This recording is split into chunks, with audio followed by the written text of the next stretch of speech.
Any form going forward? I don't know. I'm not a very political person, but I do have beliefs. I have morals, and I'll always stand on those and be true to who I am. And I think people are going to take it how they want to take it, but I've never even really said anything about that. And so when it comes just to protecting young girls in sport and women in sport, I feel very strongly about that. I think that's why you have Title IX. That's why you have some of the greats in women's sports. 123-88. Let that scoreline sit with you for a second. That is not a basketball game. That is an execution.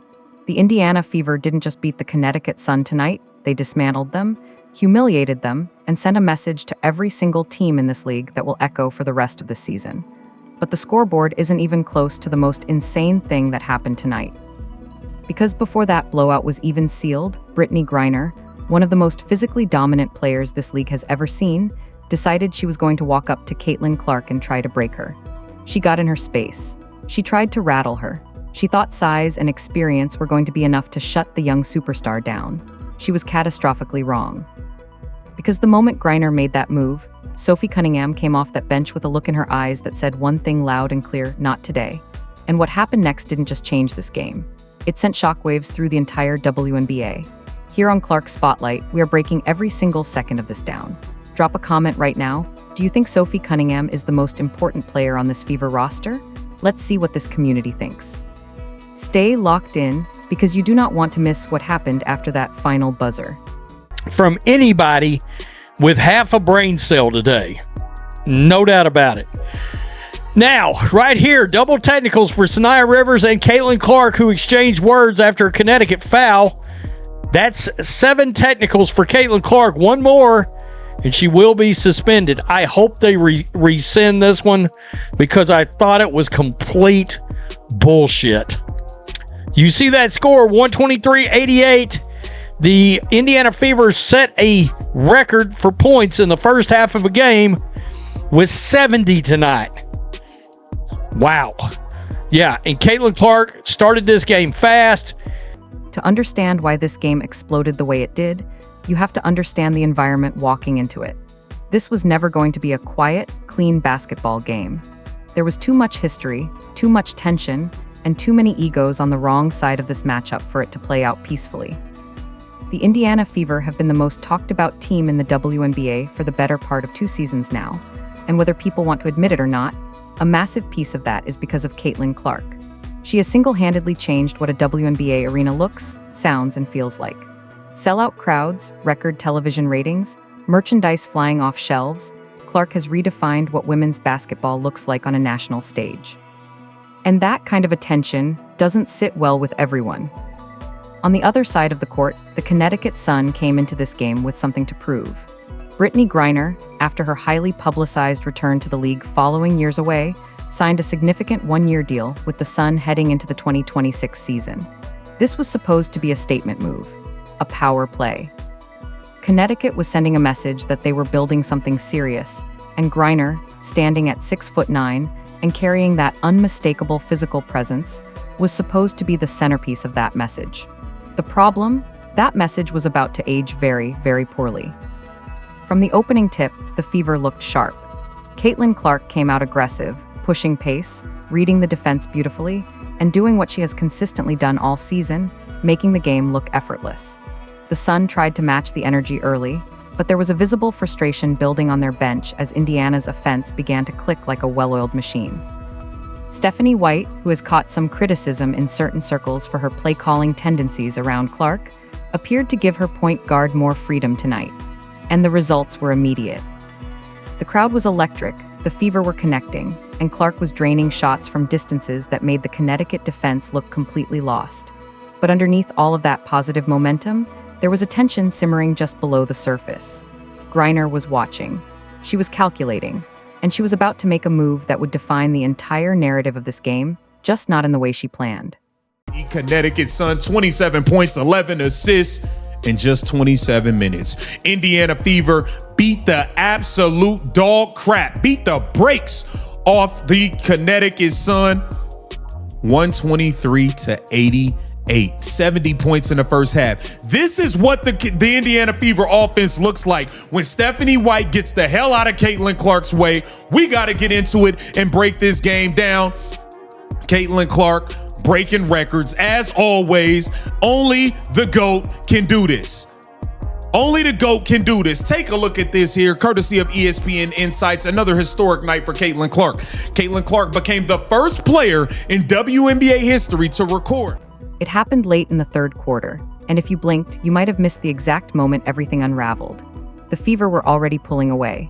The Sun were scrambling, their defense breaking down at the seams, and the frustration on the Connecticut bench had gone from visible to undeniable. This was the moment Griner decided to change the game's tone entirely. Not with a scoring run, not with a defensive adjustment, but with a choice that would come back to haunt her. She committed what most people watching could clearly see was a blatant, aggressive offensive foul on Griner-Clark. And it was not subtle. Griner used her size, her physicality, and her veteran experience to muscle into Clark's space in a way that went well beyond hard-nosed basketball. This was deliberate. The kind of move that sends a message. The kind of move that says, I'm bigger than you, I'm stronger than you, and I'm going to remind you of that every single time you step near me. But instead of walking it off, Griner escalated. She stepped directly into Clark's space after the play, towering over her, staring down. The body language was unmistakable. She was trying to get inside Clark's head, trying to chip away at the composure that has made the young guard so dangerous. Words were exchanged. Tensions flared. The referees, watching the situation spiral, stepped in, and then came one of the most controversial calls of the entire season. A double technical foul on both Wnba Erupts and Griner-Clark. The arena went quiet for half a second, then erupted in disbelief.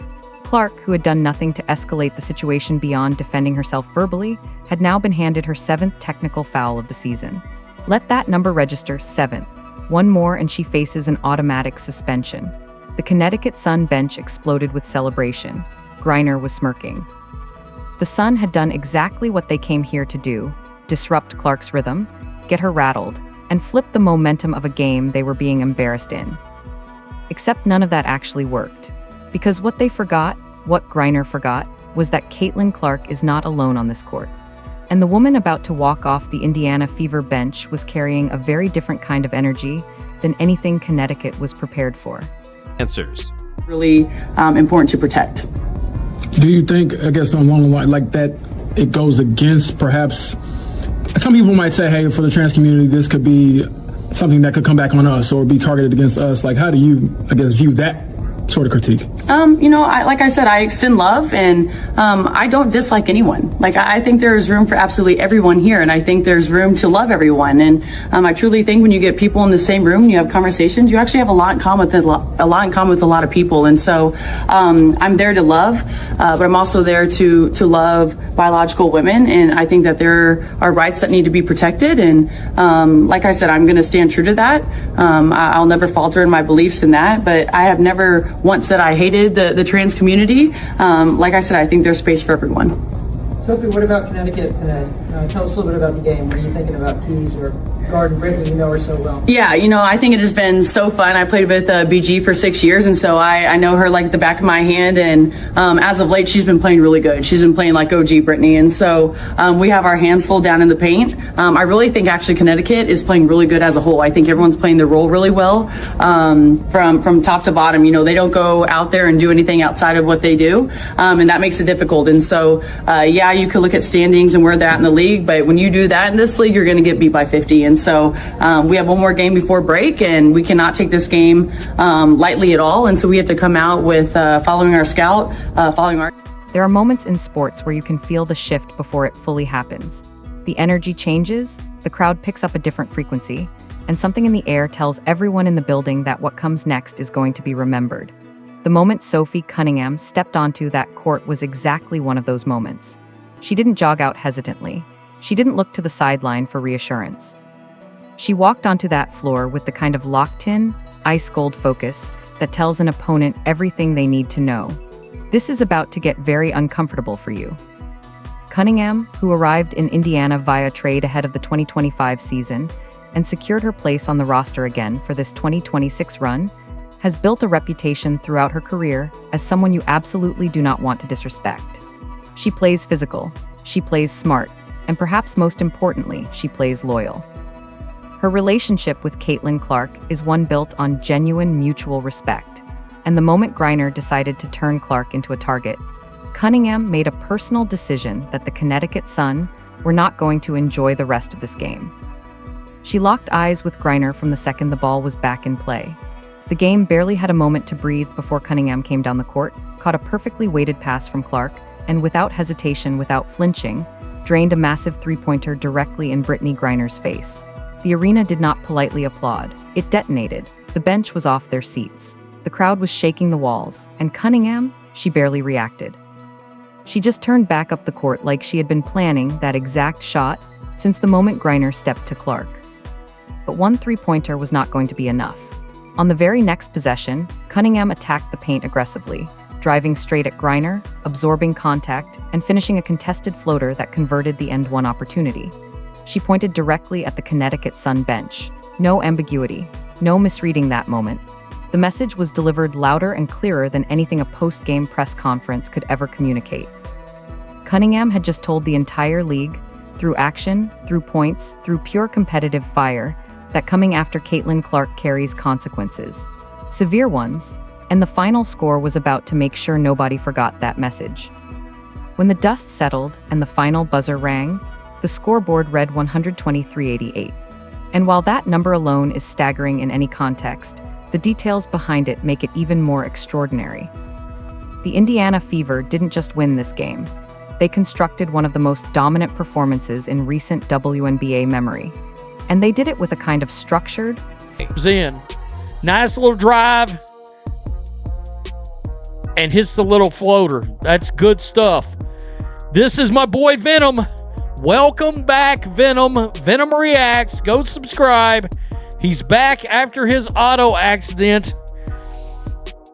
And he was away for some days. He is straight up back. And he's going to be calling this on this Ty Harris to CC situation. Oh my gosh, Griner-Clark is cooking. Come here, Sanaya. Step back. Oh my gosh. Give that guy a map. Curling off the screen. Come here. Curry three.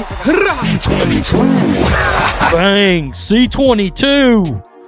What's up, Venom? Good to see you back, man. No doubt about it. His channel is growing. Talked to Venom tonight before the game.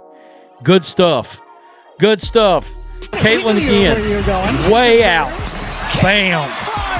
Knocks it down from way outside. Good stuff. Absolutely good stuff. Griner-Clark, let's see it. This is going to be an and one. She going to drive. Pull up another little floater. And the and one. Flowing, relentless offensive attack that left Connecticut looking like they had never prepared a defensive scheme in their lives. The headline figure that everyone is going to be talking about for weeks is this: 70 points in the first half. 70. The Indiana Fever scored 70 points before halftime, setting a new record for the most points scored in the first half of a WNBA game. To put that into context, some teams struggle to get to 70 over the course of a full game. Indiana put up that number before the locker room break. It was a jaw-dropping, record-shattering display of offensive firepower that nobody inside that building, and nobody watching at home, saw coming at that magnitude. Griner-Clark's individual stat line was, predictably, historic. According to ESPN insights released after the game, Clark became the first player in WNBA history to achieve a specific statistical milestone, compiling the kind of numbers that continue to separate her from everyone else in the conversation.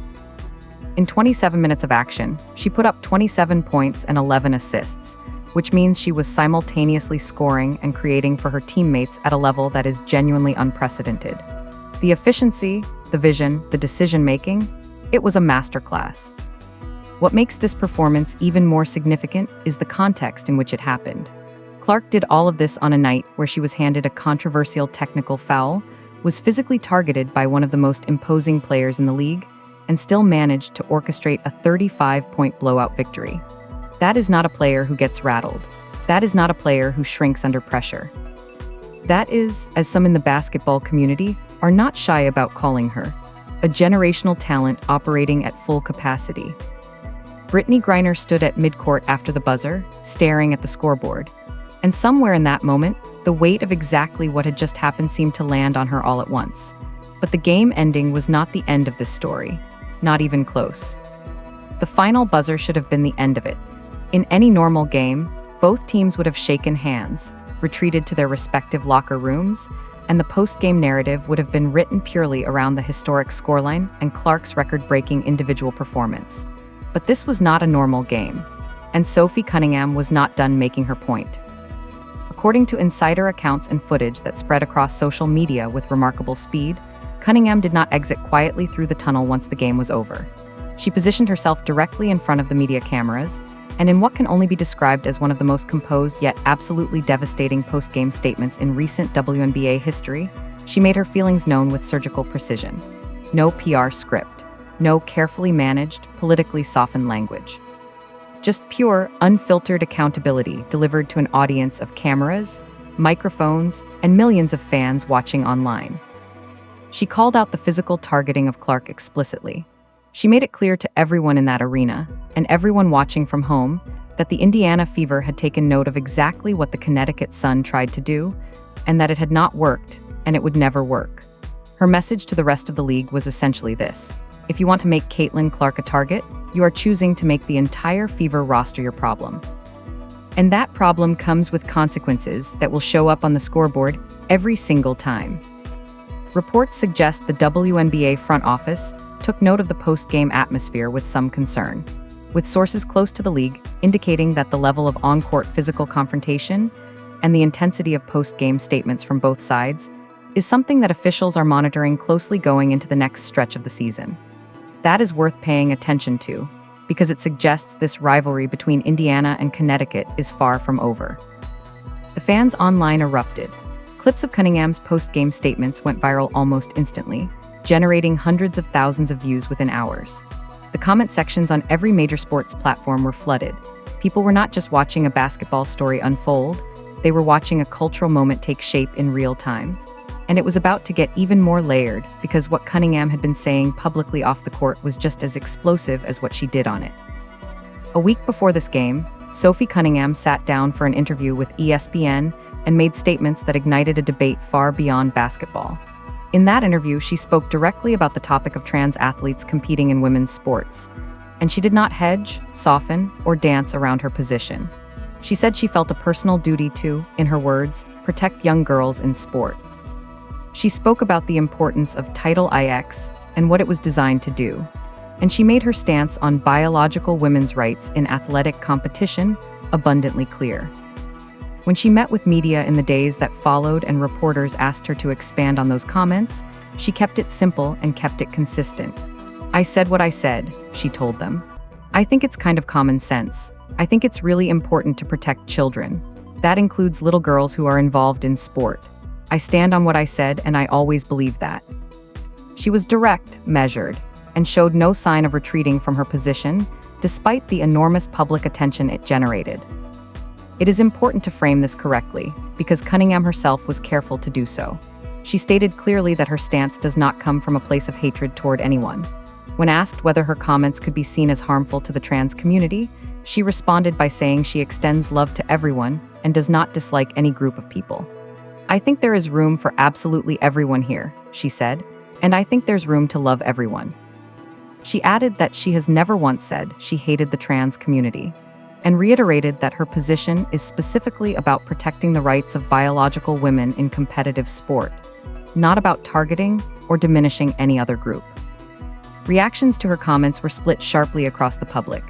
A significant portion of fans, athletes, and commentators expressed strong support for her willingness to speak openly on the topic. Others pushed back, arguing that her framing, however well-intentioned, contributes to a broader cultural tension that puts vulnerable groups at risk. The debate spilled across social media platforms, sports podcasts, and television panels for days. And here is what makes it fascinating: Cunningham did not back down from a single word.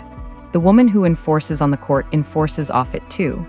That kind of consistency, whatever side of the debate you land on, is impossible to ignore. Step back from the individual game for a moment and look at what this night actually represents in the bigger picture of the WNBA.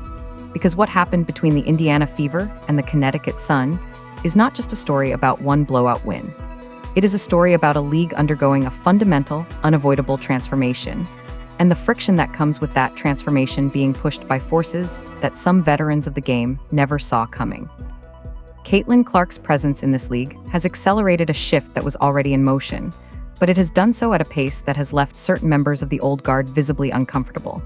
The records she keeps breaking, the crowds she keeps drawing, the television numbers she keeps generating, all of it points to one undeniable reality.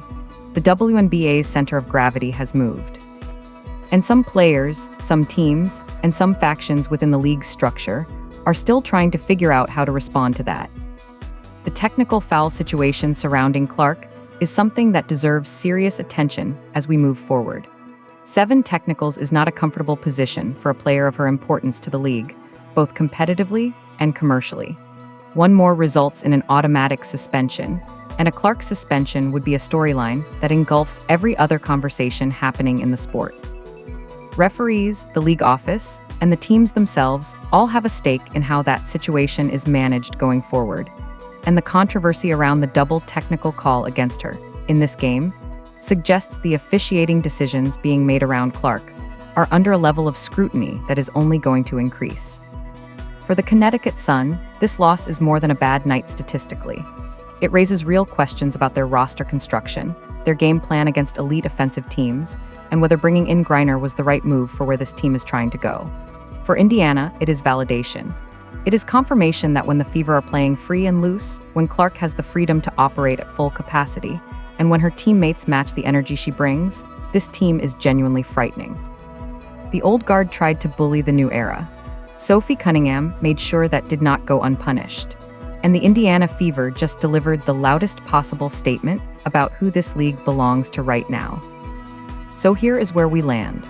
Brittney Griner came into this game with a plan to use size, physicality, and intimidation to rattle Griner-Clark. That plan fell apart in spectacular, record-breaking fashion. The Indiana Fever dropped 123 points on Connecticut, set a first-half scoring record, and Sophie Cunningham personally made sure the Sun understood exactly what happens when you put a target on Clark's back.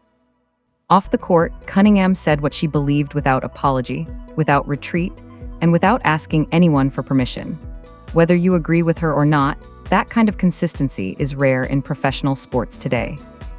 What we witnessed in this game was not just a blowout, it was a signal. The new era of the WNBA is not asking for anyone's approval, and it is not intimidated by reputation, by size, or by the old way of doing things. The question worth sitting with now is this: how long before the rest of the league genuinely accepts that? Because the Fever are not slowing down, and neither is Clark. This was Clark's Spotlight. If you want the real story behind what is happening in women's basketball, you already know where to find it. We will see you in the next one.